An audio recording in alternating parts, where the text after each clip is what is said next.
Episode 81 की starting में ब्याह मिस्टर बीमिंग से कहती है, भाई ये तुम कहाँ थे और तुम इस गंदी लड़की को यहाँ पर वापस क्यों लेकर आए हो। तो मिस्टर बीमिंग ब्याह से कहते हैं, तुम्हें पता नहीं है क्या मैं फेफी को देखने गया था, इसके अलावा और मैं कहाँ जाऊँगा, ये फेफी की दोस्त है और तुम थोड़ा शांत रहो। उसके बाद मिस्टर बीमिंग कोको से कहते हैं, तुम फेफी की चीजों को पहले ऊपर ले जाओ और उन्हें सही जगह पे रख देना ताकि वो उन्हें आराम से यूज कर सके। तो कोको कहती है, यस सर। उसके बाद कोको सामान लेकर जा रही है और ब्याह के बारे में सोच रही है, ये लड़की इतनी मेच्योर है कि इसमें कोई बचकानी नखरे नहीं है और ये बच्चों की तरह रोती भी नहीं है। मिस क्योंजिन, बीमिंगे और चैंग टैंग बराबर की उम्र के लगते हैं, लेकिन मिस्टर बीमिंगे को किसी बात का सब्र नहीं है और वो गुस्सेले हैं। उसके बाद ब्याह मिस्टर बीमिंग से कहती है, भाई क्या आपने अभी तक डिनर कर लिया, चलो एक साथ खाना खाते हैं। तो मिस्टर बीमिंग ब्याह से कहते हैं, नहीं मैं फेफी के साथ था तो मैंने उसके साथ ही खाना खा लिया और अगर तुम्हें ठीक लगे तो तुम वापस चली जाओ, मैं काम में काफी बिजी हूँ, मेरे पास तुम्हारी देखभाल करने के लिए बिल्कुल भी टाइम नहीं है। तो ब्याह कहती है, मैं वापस नहीं जाऊंगी। उसके बाद वो सब लोग घर के अंदर बैठे हुए होते हैं जहाँ पर मिस्टर बीमिंग सिगरेट पी रहे थे। तो हुआ लेंग उनसे कहता है, मिस्टर बीमिंग मिस को स्मोक से एलर्जी है। तो मिस्टर बीमिंग उससे कहते हैं, तो तुम लोग बाहर चले जाओ। उसके बाद हुआ लेंग और मिस्टर बीमिंग एक दूसरे को घूर रहे हैं। उसके बाद ब्याह सोचने लगती है, अरे नहीं, हुआ लेंग बहुत घमंडी है, आमतौर पर वो मेरे बोलने से पहले ही मेरी बात समझ जाता है। उसके बाद ब्याह हुआ लेंग से कहती है, तुम बाहर जाओ, मुझे यहाँ पर कोई खतरा नहीं है। तो हुआ लेंग कहता है, हाँ मैं जानता हूँ यंग लेडी।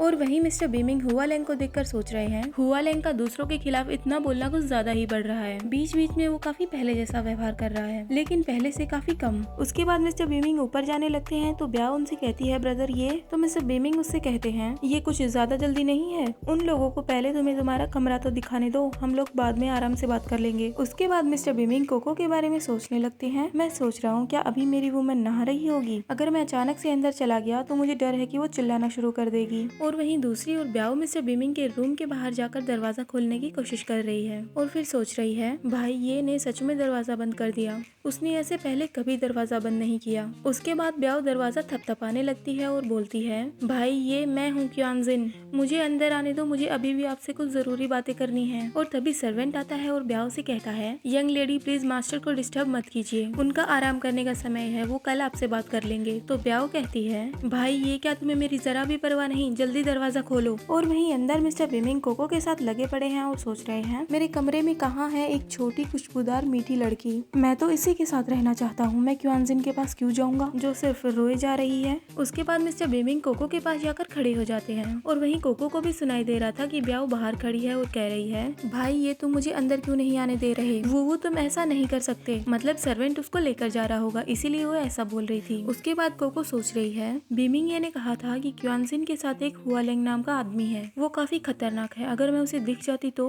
उसके बाद कोको मिस्टर बीमिंग से कहती है, सर आप नहीं चाहते कि उसे पता चले कि मैं यहाँ हूँ, इस मामले में अगर उसने कुछ भी सुन लिया तो मिस्टर बीमिंग कोको से कहते हैं, जब तुम अपनी आवाज नहीं रोक पाओ तो मुझे किस करना और मैं तुम्हारी आवाज को बाहर ना आने देने में मदद करूंगा।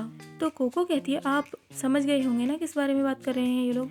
उसके बाद वो दोनों किस करने लगते हैं और कोको सोच रही है, जब मैं मिस्टर बीमिंग को और लड़कियों के साथ में सोचने लगती हूँ तो शायद मैं बेवजह ही चिंता में पड़ जाती हूँ। और तभी मिस्टर बीमिंग कोको से कहते हैं, तुम किस बात पर हंस रही हो, मुझे ऐसा क्यों लगता है कि मेरी गर्ल अचानक से खुश है। तो कोको को ऐसा सुन के शर्म आने लगती है। तो कोको मिस्टर बीमिंग से कहती है, मैं खुद को काफी लकी समझती हूँ और ब्लेस्ड भी, मतलब धन्य और किस्मत वाली। तो मिस्टर बीमिंग उसे कहते हैं, मुझे तुम्हें खुश करने में कोई प्रॉब्लम नहीं है। और वो दोनों बाथरूम में हमें उनका सामान भी दिखाते हैं जो कि सेम है। उसके बाद मिस्टर बीमिंग सोच रहे हैं, मैंने कभी नहीं सोचा था कि ये लड़की मुझे ऐसा बना देगी, मुझे इतना अच्छा फील कराएगी, मेरी हर चीज पे और हर जगह पे इसकी भी जगह और चीजें होंगी। उसके बाद हमें सीन दिखाते हैं ऑफिस में, जहाँ पर शिंग सिंग और कोको बैठे हुए हैं और कोको सोच रही है, बस अब शूनियन हुआ को बुलाया जाएगा क्योंकि अब तेंग वेफे का चेहरा एक्सीडेंट की वजह से घायल हो गया है और अब वो इसमें नहीं आ सकती और ना ही शूटिंग कर सकती है। शाक्योजिंग और हुओलेंग, क्या उन दोनों ने ऐसा किया बीमिंगे की वजह से, या फिर ऐसा हो सकता है कि बीमिंगे ने जानबूझकर उन्हें ऐसे ऑर्डर दिए हों। और तभी सिंग सिंग कोको से कहती है, कोको तुम क्या सोच रही हो। तो कोको कहती है, नहीं कुछ भी नहीं। उसके बाद सिंग सिंग कहती है, पूरे दिन इंटरव्यू करने के बाद मुझे अभी भी कोई परफेक्ट एक्टर नहीं मिला और अगर ये सब इसी तरह चलता रहा तो हम लोग क्या करेंगे। और तभी वहाँ पर एक एम्प्लॉय आती है और कहती है, मिस कोको तुम्हें तुम्हारी बहन ढूंढ रही है। कोको बाहर जाकर देखती है तो उसे पता चलता है कि उसकी बहन और उसकी दो दोस्त वहाँ पर आई हैं और कोको का वेट कर रही हैं। और ये एपिसोड यहीं पे खत्म होता है। Hope you like this video. Bye bye.